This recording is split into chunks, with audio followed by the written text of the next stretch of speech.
In this video, I want to be talking about Oklahoma State and why I think the Cowboys are a dark horse to make the college football playoffs this year. Let's go ahead and get started here with reason number one, and that is new head coach Eric Morris. Eric Morris is one of the best young head coaches in college football at just 40 years old. He's already done so much. He is a quarterback whisperer. He was at Texas Tech with Patrick Mahomes. He got his first head coaching gig at Incarnate Word, and that's where he discovered Cam Ward. He then left to become the OC at Washington State and took Ward with him. His next stop was at North Texas, and he completely revived Chandler Morris's career, who up to that point did absolutely nothing and had a career year in Morris's offense. And then just last season, he helped North Texas have the best scoring offense and the best offense when it comes to yards per game. I think the young offensive guru that Morris is going to completely revamp this Cowboys offense, who had the third fewest points per game last season. And reason number two why I think Oklahoma State is a dark horse to the college football playoffs, because all the transfers they got in the portal. Eric Morris was the head coach of North Texas last season, and he brought so many guys with him from the Mean Green to Stillwater, including quarterback Drew Mestemaker, who tossed for 4,379 passing yards, which was first in the country last year. He threw for 34 touchdowns, had 5 rushing touchdowns,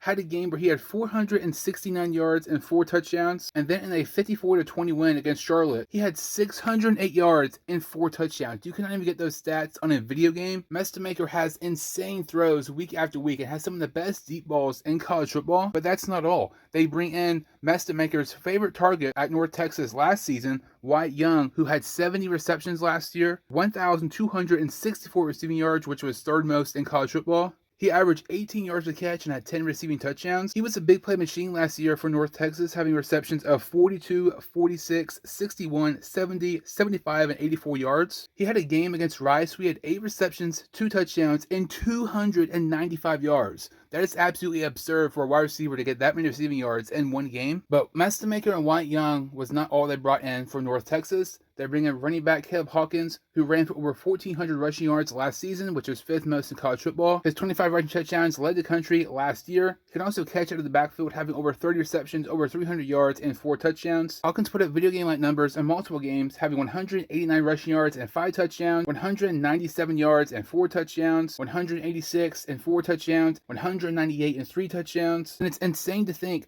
that North Texas had 3 different players in Mestemaker, Young, and Hawkins, who all 3 could have been Heisman finalists last season. This was without question the best trio in college football last year. It's not even up for debate. And they joined an Oklahoma State team who desperately needs a revamped offense, a team who's just won 4 games the last 2 years. And the third and final reason why I think the Cowboys are a sleeper for the college football playoffs is they have a relatively easy schedule. Their schedule consists of at Tulsa, they host Oregon, host Murray State, at West Virginia, UCF at home, at Houston, Colorado at home, at Iowa State, at Kansas State, host Texas Tech, at Arizona State, and to close out the year, they host Kansas. And I know what you're thinking. Obviously, right off the bat, you have Oregon and Texas Tech. More than likely, both of those games are losses. But outside of that, I think they can beat anybody on their schedule. Every single year, the Big 12 is a wild card.